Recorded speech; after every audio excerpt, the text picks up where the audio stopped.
Here we are in the studio. We braved the wild weather just to be here with you this morning. And we being Charles Schwartz, yes. Mia Johnstone got that spot on just a minute ago. Please, this is Let's Talk. Charles Schultz and Paul Raffel here. Right. Let's Talk. Call-in radio. This is KWMR's Call-in Radio. We want to hear your voices, the listeners' voices and opinions, because everyone's voice matters now. Let's not forget that. 663-8492 or special wildcard line 663-8317. Exactly. And you can even tweet us. I have the tweet box in front of me. KWMR somewhere. Coming off to a heck of a start. Let's talk. What are we talking about? KWMR.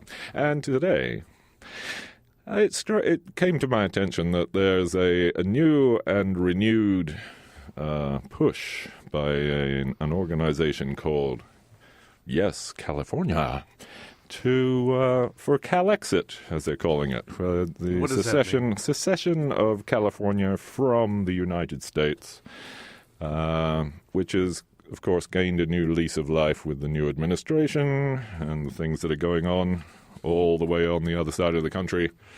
And, so it's got a new lease of life. They started back, this particular bunch of guys started back in 2014, saying that, we pay more in federal taxes than we get back from the feds. We're subsidizing other states. We're subsidizing the military in wars that we don't necessarily agree with in our mostly blue state, let's face it.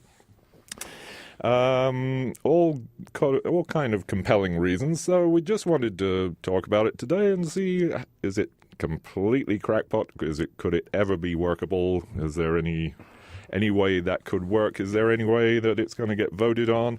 They're trying to get it into get a ballot in the next election in 2018. One just failed. A Marshalian, a part-time Marshalian, Timothy Draper. One might ask oneself what somebody's doing walking around in a day and age like this with a name like Tim.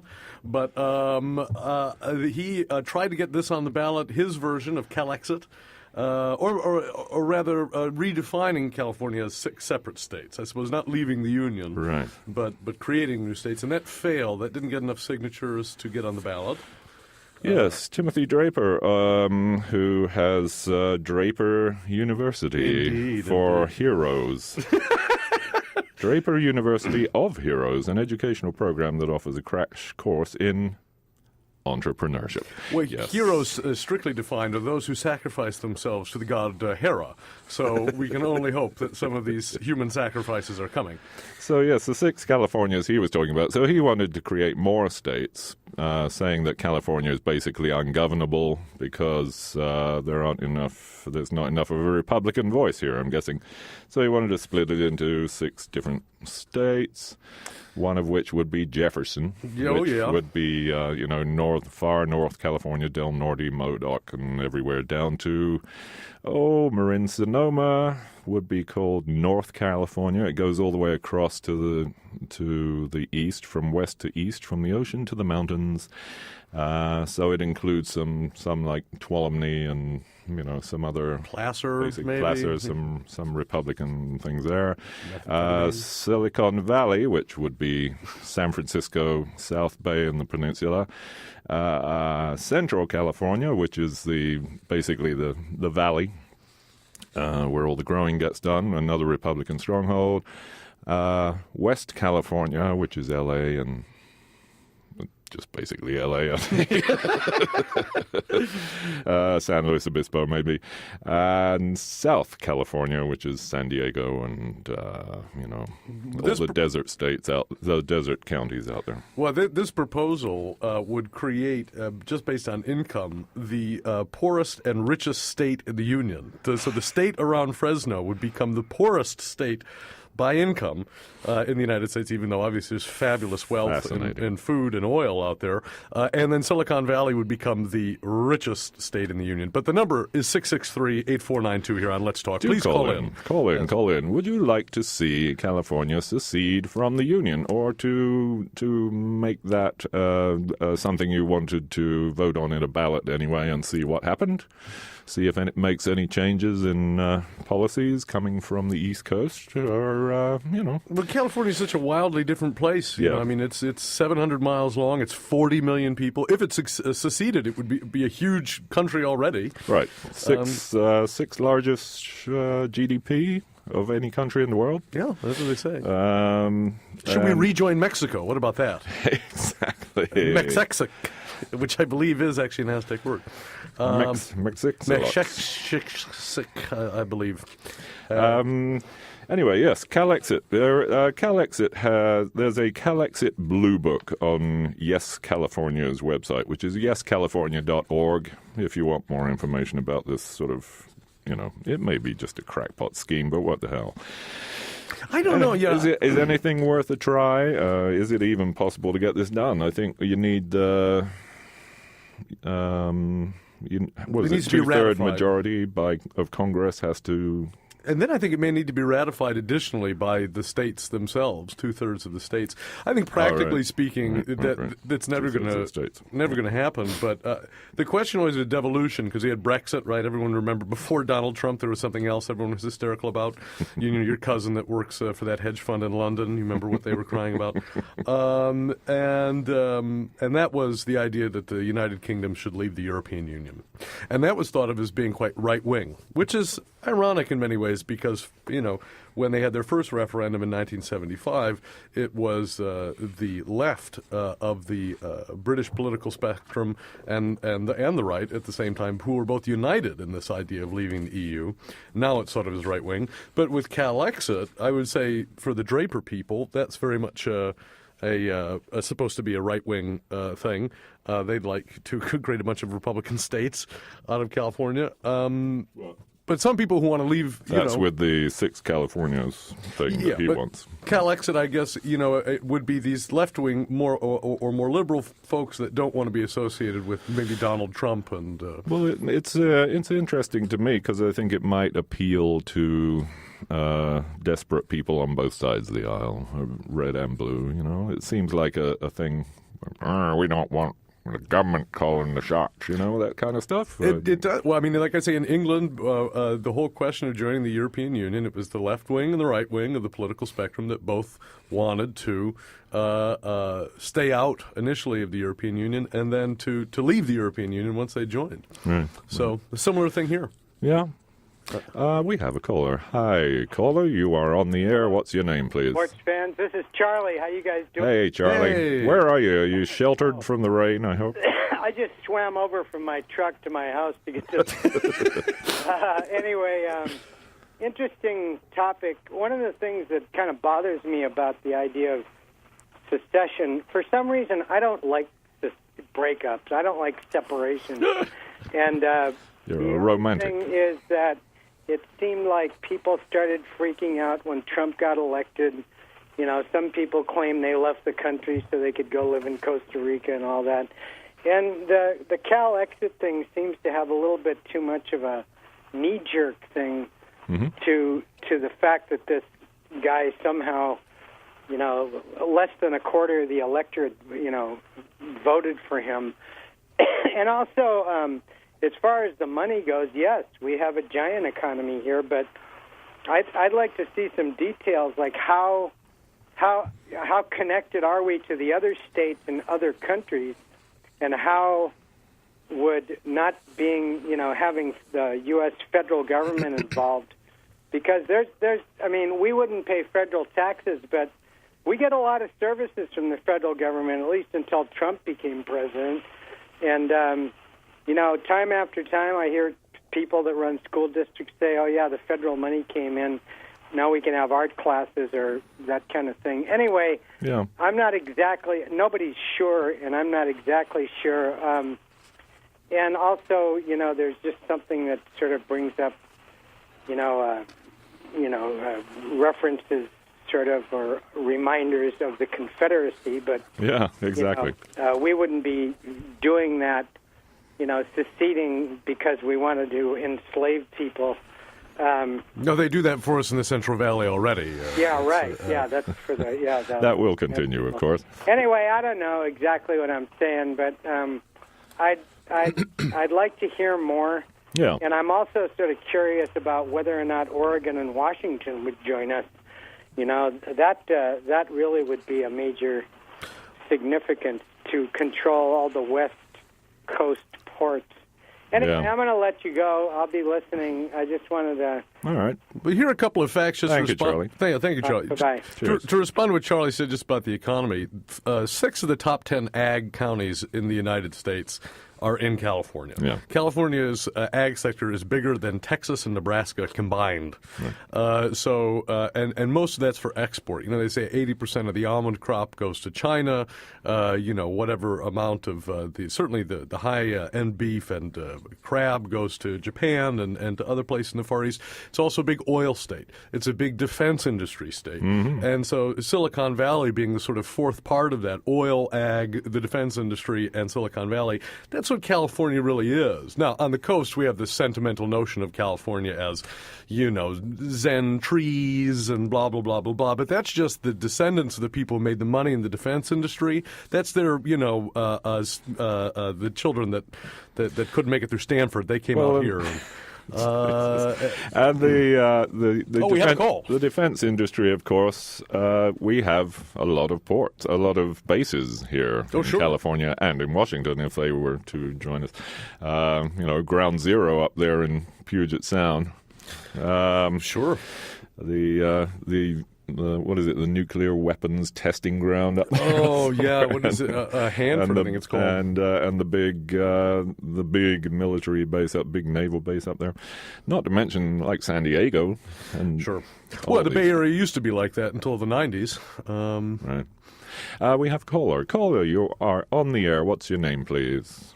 My name is Robin. No, hello. Well, hello. I recognize that voice. How's the creek? So, to follow up on Charlie, I'm fine with breakups, as you know, I've been married 5 times. And also, I'm fine with secession, as you know, I'm from the Deep South. So. It didn't work out so well, though, last time. Try again. It's interesting because if you think about it, secession on the part of the South was because, over morals. They felt morally correct in having slavery be part of their lives and how they were going to run their economy. And I think for a lot of us who like to flirt with the idea of Calexit, the idea that our morality here on the West Coast has become so amazingly different from the morality of so much of the country. And, and by our morality, things like where we've led the way with things like Proposition 2 for, cage-free animals, and which we're still being sued over by other states. I'm going to sue my landlord about the cage-free animal thing. Go on. Yeah, and our clean air emissions, and as we see, sort of the country getting raped and pillaged by the robber barons at the top, and probably we're now owned by Russia. We just don't know it yet. So I think that the idea that, and there have been several things written about that can we ever knit back together such. It's not just that we're very different anymore. It's that we really have deep moral divides. Do we though? I sort of wonder about that. I think that's sort of operates on the surface level of the culture. And I suppose superficially there are these big differences. But, even within California, going to the Central Valley, I remember taking the Vietnamese bus. The only way to get to L.A., by the way, take the Vietnamese bus. And yes, they are paying me. And you stop like in Corral or, Dead Horse, California, somewhere on I-5. And me and a bunch of Vietnamese people get off the Vietnamese bus, and I saw the hayseeds out there.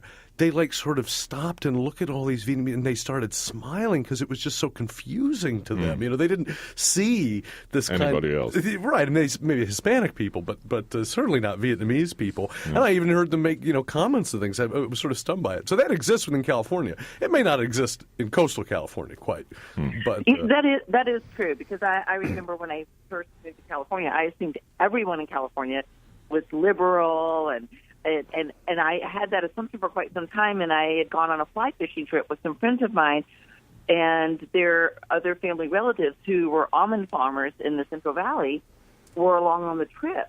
And somehow I said something, just assuming that they were as communist and liberal as I was. And the attack that came back on me, I mean, I even in the Deep South, I'd never met such vitriol, unreasonable conservatives that just started screaming. Literally, I was like, and I was like, "Are y'all from California?" Are y'all from California? But we talk about this out here, Robin, quite a bit, which is just try and criticize Hillary, try and criticize Obama, and all of a sudden it's hysterical shrieking too. So exactly, I said something on my Facebook page about the Democrats need to quit looking at Trump, and we need to quickly be looking at ourselves and saying, is the party savable? What can we do? This is our fault in a lot of ways. And the blast back I got from people going, I'm so sick and tired of blah, blah. It's like, if you've lost everything, you are doing something wrong. We're just as bad as Trump whining about, it's everybody else's fault. So you're right. So this is part of the thing. We have this pride in being California, a bastion. We like to think of democracy and liberalism, even though at least half of the area, maybe more than half of the area, actually votes Republican. There's just fewer people out there. But maybe that's part of the impetus for that would impel people into this. Plus the fact that Trump is talking about defunding sanctuary states, and California is declaring itself a sanctuary state.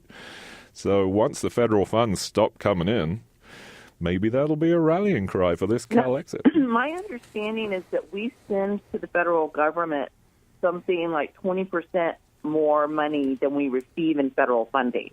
Yeah, it's in the billions, yeah.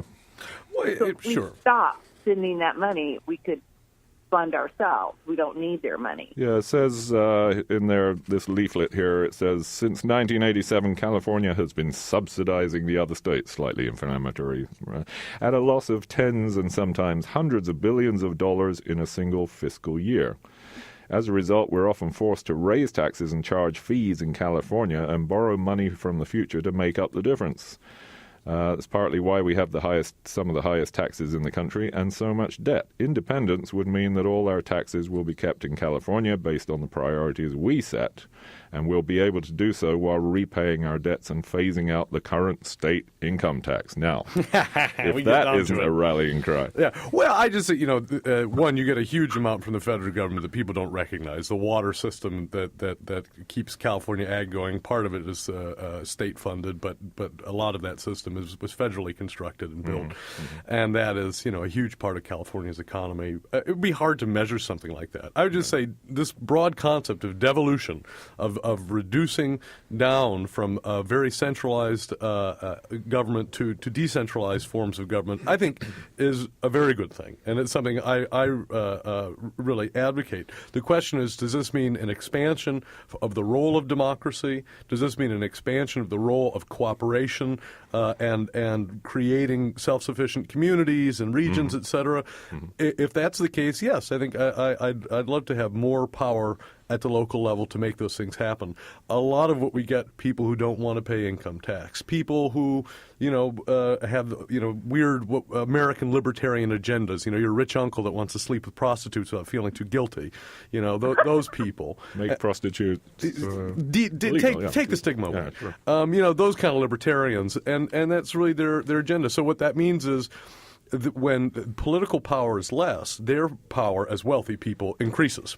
And so that sense of devolution I would be very much against. But, I mean, this is an open question. Go either way. Yeah, right. It seems all very simplistic, you know. I mean, it's a very rosy picture they're painting. Yeah, right. But the details, Well, I think the one details. thing that, in terms of, and maybe it's addressing a little bit about what you're talking about, Charles, is that I would like to encourage us as a state to look at, in every way possible, how we can take care of ourselves and not be dependent upon the federal government or the whims of things that can happen just vis-a-vis Obamacare, Affordable Care Act. Well, we essentially have Medicare here. Medi-Cal is not really Obamacare. Basically, we are doing it. California's been one of the most successful states for the enactment of the Affordable Care Act.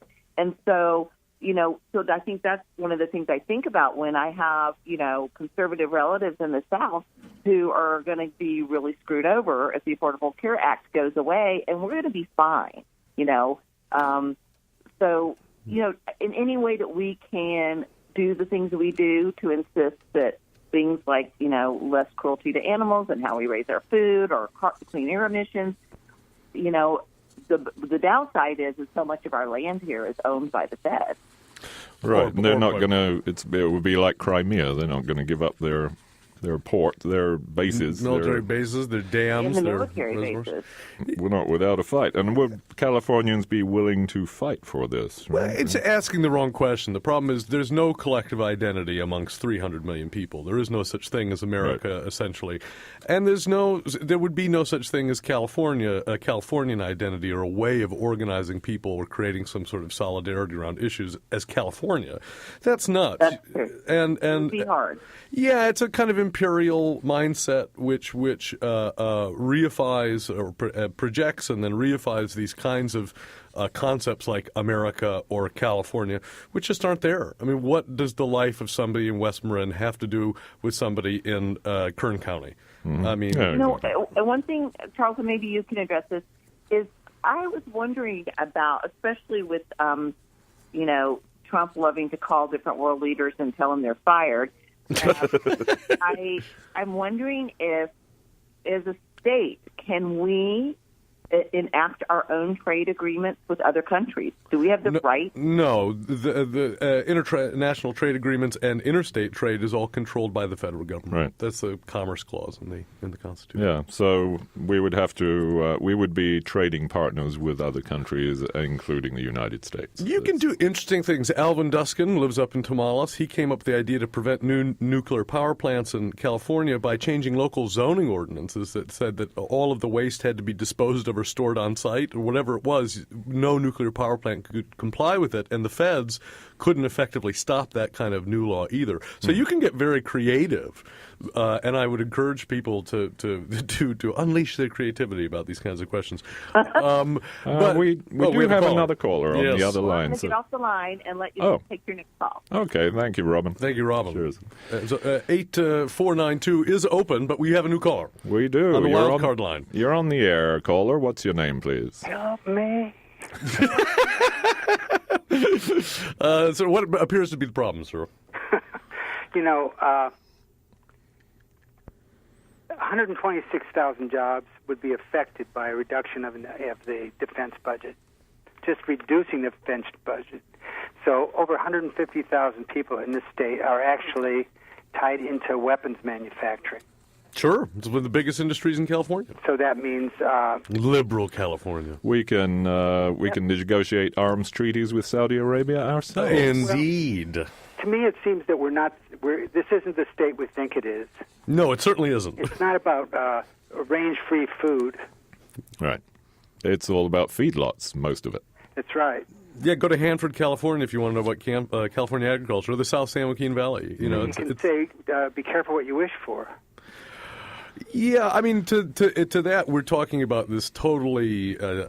We are talking about the way we conceive of who we are and the way we conceive of place. So there is a character who will remain nameless, who was sort of actively was pushing against having a local dairy that may or may not have been contaminating a reservoir. That was unthinkable and a horrible crime against nature. This same person is the state's biggest advocate, by some measure, of finishing the California State Water Project, which is the huge delta tunnels to draw more water down to San Joaquin and Southern California. By the way, I mean, when Pat Brown, when the California State Water Project started his explanation, well, if we don't do it, they'll all move up here.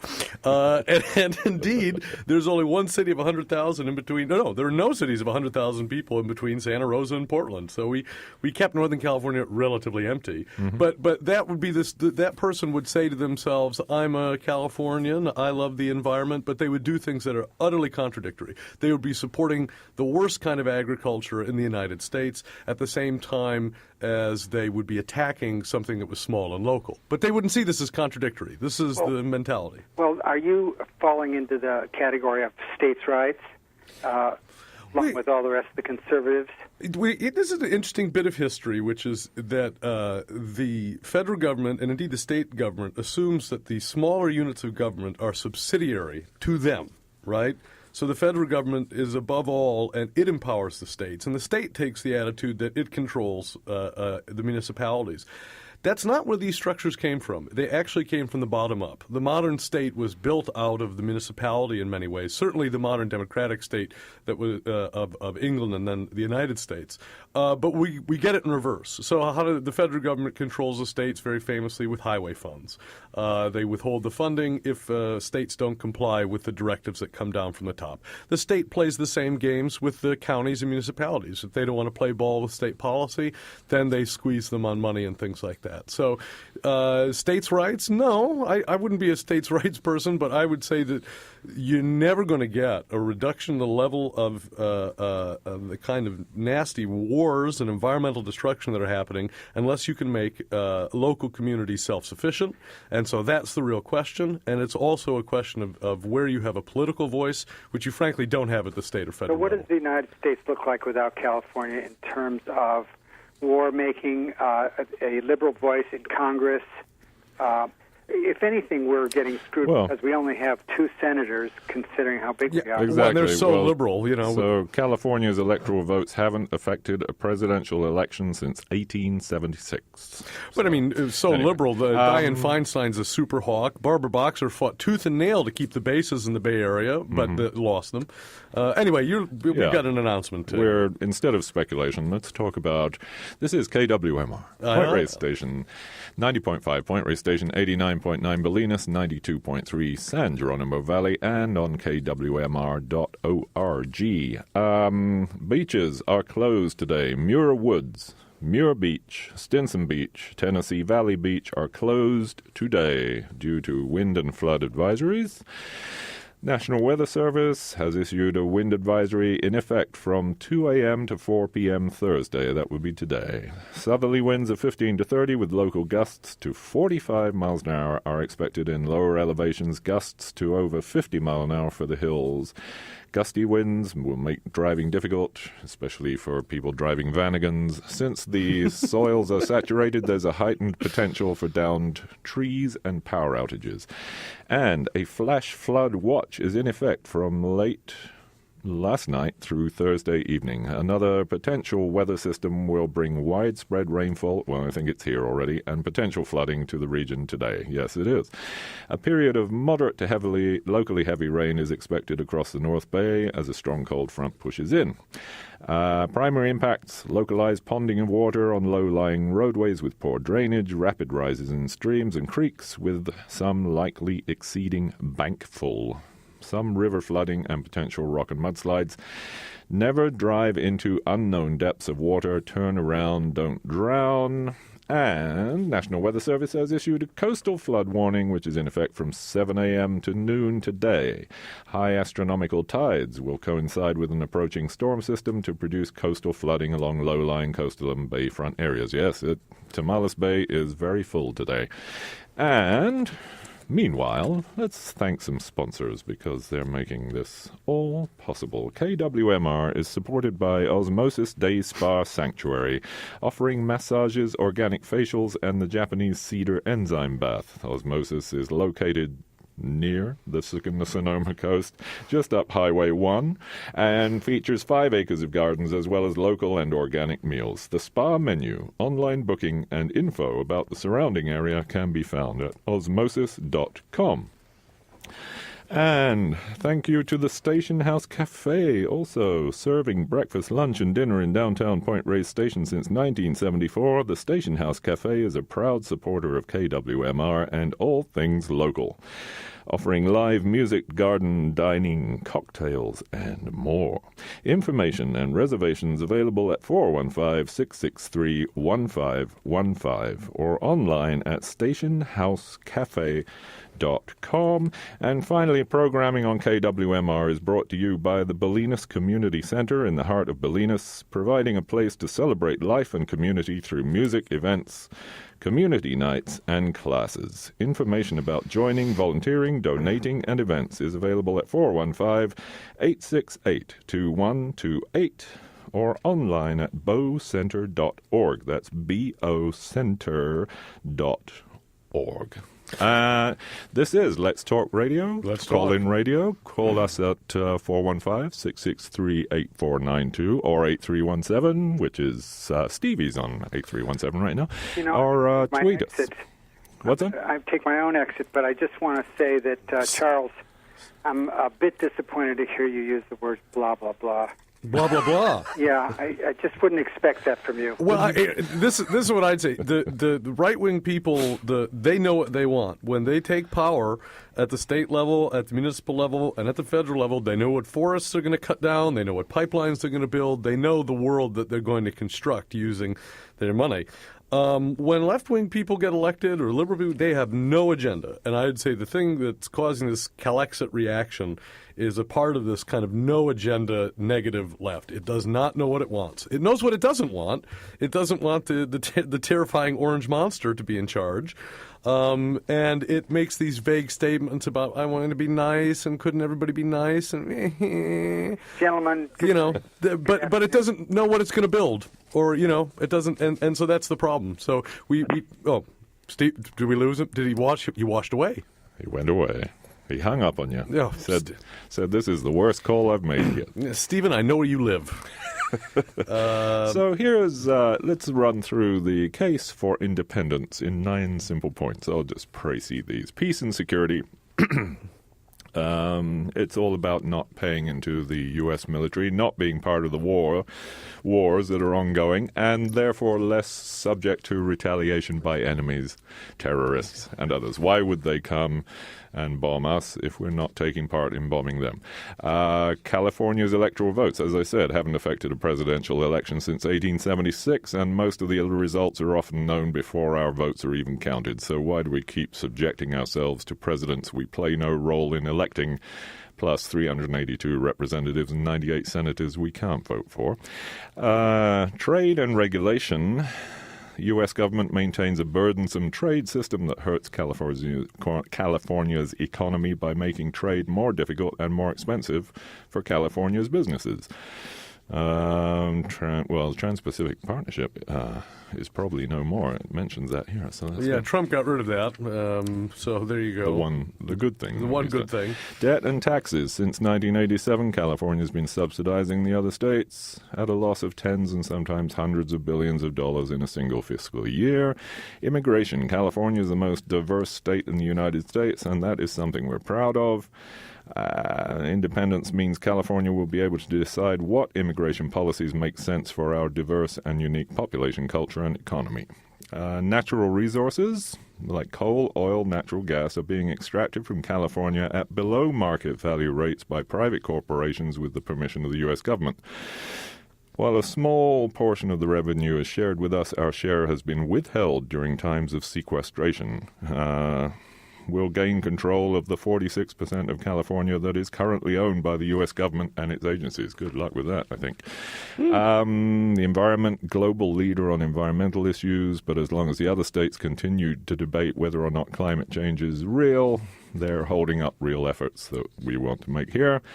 Health and Medicine Affordable Care Act was enacted by the U.S. government to lower health care costs and expand insurance coverage, yet millions of Californians still lack access. We can join the rest of the industrialized world in guaranteeing health care as a universal right for all of our people. And education. California has some of the best universities, but in various ways our schools are among the worst in the country. Let's see, independence means freedom from federal education policies and one-size-fits-all standards set by political appointees on the other side of the continent. So those are the nine main points that they're trying to justify or trying to whip up some interesting Calexit. It kills me about this is, of course, the thing that sets this American agenda about war is very much a defense industry. Where is that? California. The industries that like to keep immigrants to this country insecure so they can exploit their labor. Oh, the ag industry. Oh, that's California. I mean, you want to talk about environmental protections? Governor Jerry Brown has been a strong advocate for fracking in California, and it's a big oil state. Mm-hmm. All of these things that they're attributing to the federal government or to the rest of the United States are things that make California so rich. Right. And so, and the idea that those industries would cease to have power once they were unconnected from the rest of the states, it seems to me that they would have more power. Again, all of this is a part of American addiction to patriarchy. We want daddy to fix something. And so it's just about picking the right daddy. Now, Obama was the right daddy for people, and Trump is the wrong daddy.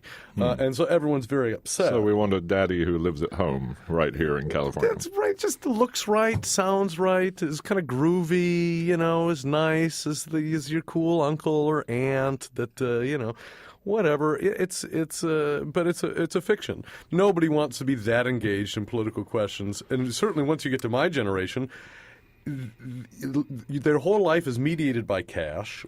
All they know of reality is their ability to continually buy and make monthly payments on the things that are not an enhancement of their voice, like a cell phone, but their actual voice, which if they didn't have, they would cease to be able to function socially, or communicate, or be engaged in relationships. Romantic, whatnot. People, that is their sort of romantic side of the little texts and blah blah. And so I did blah, blah again there for you, Stevie. So, these questions of what kind of society do you want to live in, what kind of culture do you want to live in, these are things that are very, very important questions that are not going to be fixed by getting the right type of person or the right identity of person at the federal level, say, because Trump is the wrong kind, or to reduce it down to California, and if we were all just California, then we'd be groovy and we'd all be okay with it.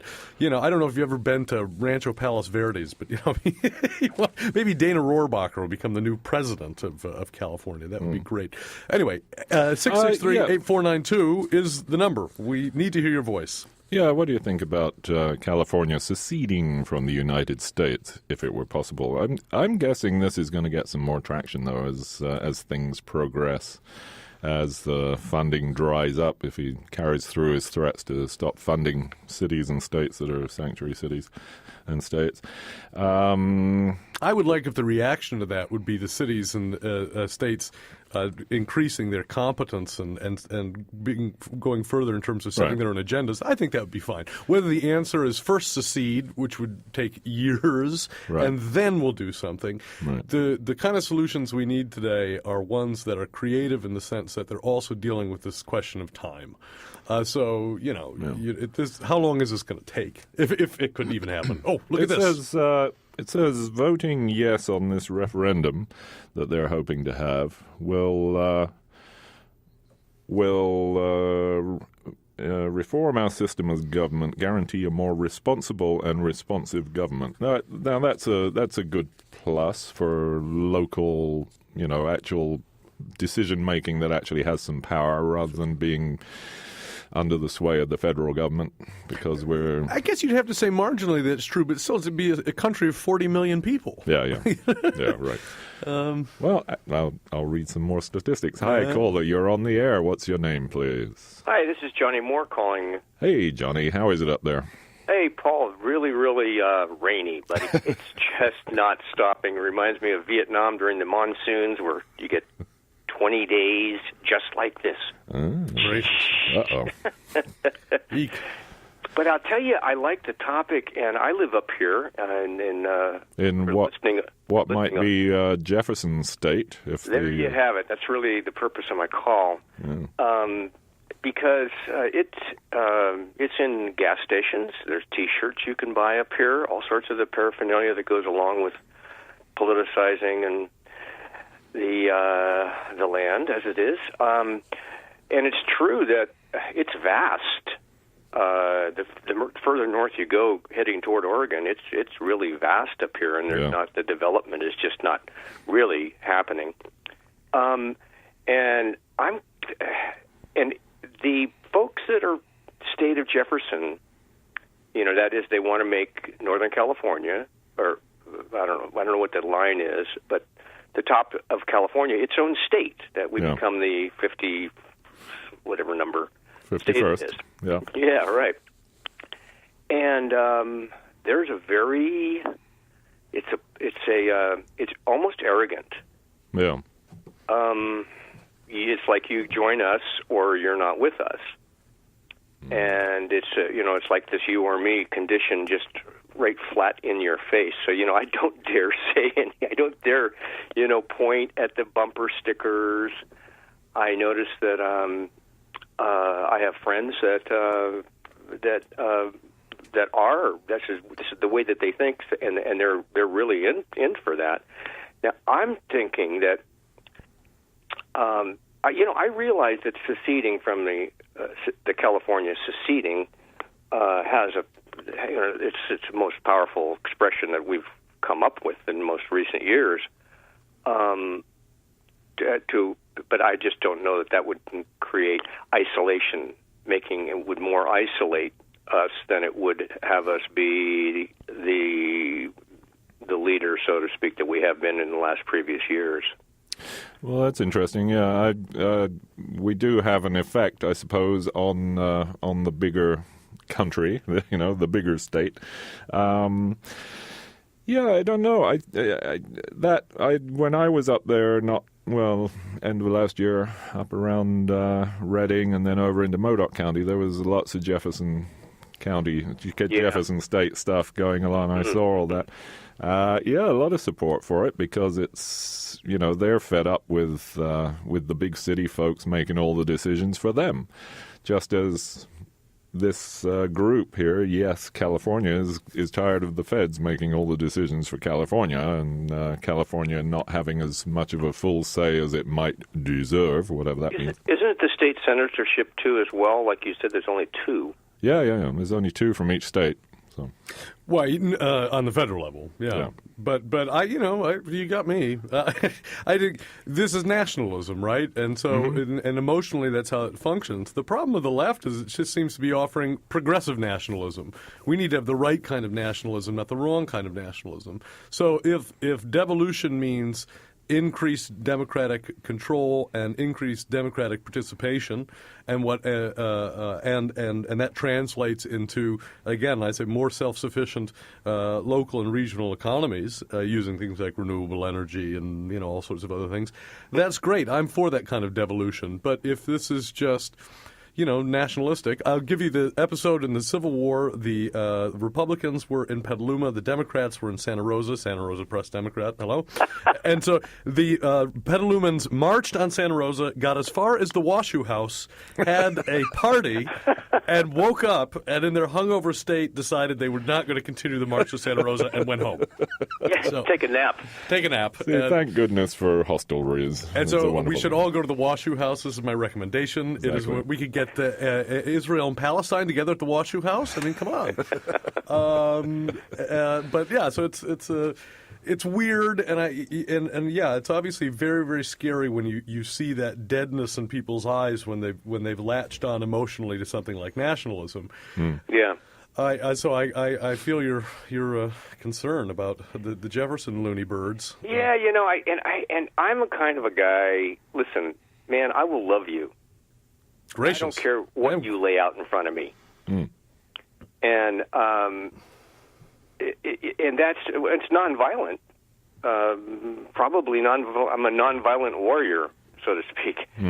And there is. It's penetrable.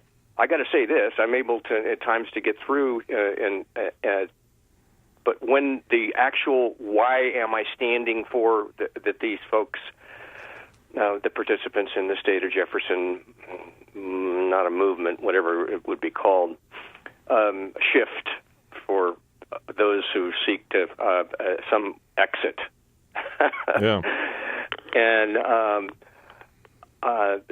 And I don't know, maybe that, and I don't know if that's the only way to do it. I think that, for me, it keeps me, restore some of my sanity. Right.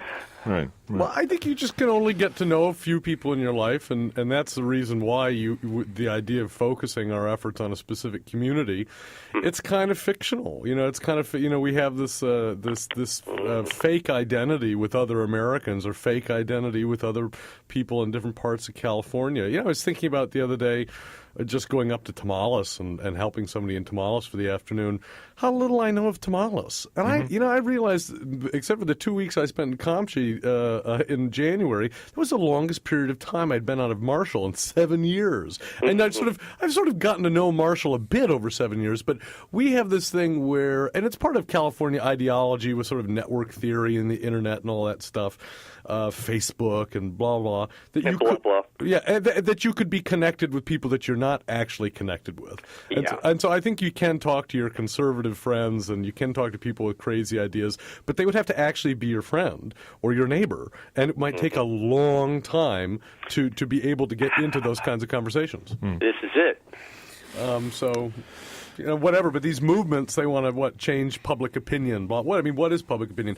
Tink Thompson, please call in. He wrote 2 books on Kierkegaard. He's down there on Horseshoe Hill Road. I'm going to come see you, Tink. Watch out. He always corrects me when I say this because it's clearly not something Kierkegaard would have written. But Kierkegaard has this big fight with the church in Denmark, and part of it, one of his speeches about it is the public, or the idea of the public, is a drunkard. Anybody can claim to speak for the public, and the public has no meaning or identity, truly. It's a fiction. And so I get scared by left-wing populism, not as scared as by right-wing populism, but they both freak me out. So and I wouldn't want anything to do with either of them. So, and of course, the mistake we're making now with Trump is, the Democratic Party tried that whole he's a nasty human being thing, and nobody cared. So what are they doing now that he's actually the president? They're saying he's a nasty human being. Yeah. And there's no program. There's no positive program. Anyway, I'm rambling on. No, that's a good...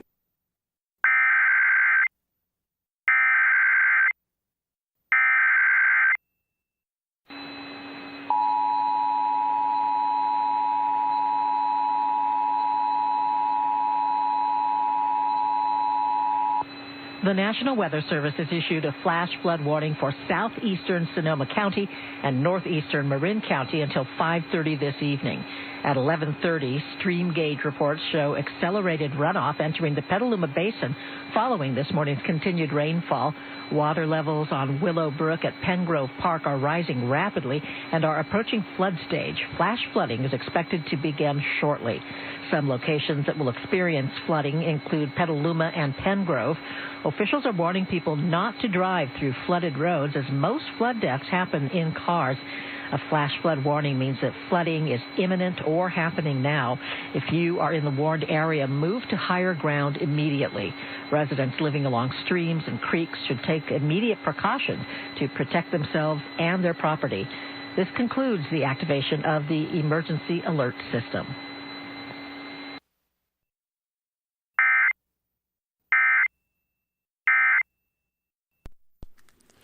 Well, there you are. Look at that. There We have you a have caller. it. Emergency alert. How dare they interrupt our show? Be careful out there. It's the creeks are rising. Caller, you are on the air. What is your name, please? And keep it clean, if you would. This is Robin. So the National Weather Fed decided to flood us because of your show. I believe that they cut me off. Apparently so. Robin has figured out what's going on here. When Charles starts going down this path, and suddenly we're interrupted by the feds and the National Weather Service with some kind of flood warning. We're talking about Calexit. That's right. No, it's they've got to stop us. And well, thank you so much to Mr. Moore for calling in. He got cut thank off you, there. Johnny.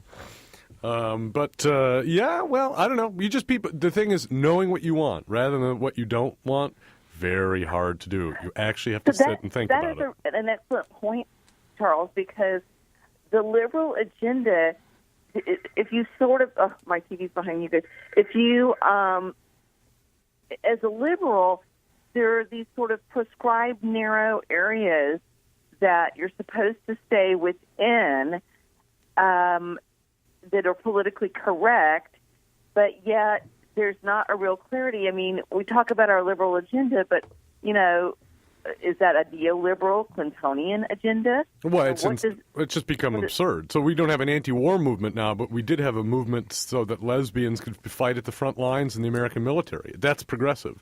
And when you have an empire, ultimately the army itself becomes the overwhelming symbol and focus of that empire. So, people want diversity within the military. Nobody's saying, why do we have this massive military that's bombing everybody and participating in all these wars? That narrative's sort of over. And the problem is that's where liberal culture is. And who benefits from that? Well, who benefits is the defense industry benefits from it. And all of these people who benefit from free trade and the exploitation of labor in this country and other countries. They benefit from it because we're all so focused on essentially this ephemeral layer of culture, which is called identity, which is inscrutable, which inflames people's passions. They go crazy and get very angry about it. Right. I mean, just Jefferson, well, especially right? if Jefferson. Jefferson State is I'm a real Jefferson man. I won't tell you that right now. It's a real thing up there. I know that. And in Southern Oregon, because that was the original idea, was to join parts of Southern Oregon with that part of Northern California, far Northern California. And identity. Too crazy. I guess I think of myself as a Californian because I've lived in California for longer than I've lived anywhere else in my life. I think of myself as a Californian as a gift to the people of California. No, I mean it's just crazy. Let me be very PC. Paul Elmore watched the Super Bowl. And so I asked him about it, and he said about the halftime show, there was a song not dedicated to, say, the children of Iraq, but dedicated to the gays. Where are these gays? I'm very lonely in Marshall. I'm ready to try. I want to know. Gays, please call me. Let's discuss. Oh, sorry. I'm gonna do Paul Raffel's voice so people think that he's saying this. So yes, and so I think. Anyway, today's show is about Calexit. Well, and so where are these Jefferson people? At least you met the Jefferson people. I did. And they exist. So here is very simply, we're going to wind this up now, I think, because we have still lots of we got to get to the Washoe House, and it is under flood warning. Washoe House, exactly, it's under flood warning. Population of California, if it were a country, this is ridiculous. This is just a quick. As a state, we have 36th the largest population in the world. Next one down is Poland. We have the 59th largest land area, just above Paraguay. The Poland of the West, is that what they're going to call us? GDP is number 6 in the world, just above France, between the UK and France. GDP per capita is number 5 between Norway and the USA. Median income, number 1. Yay, there we go. Median age, 149th, between Singapore and St. Kitts and Nevis. Anyway, so Robin, thank you for calling.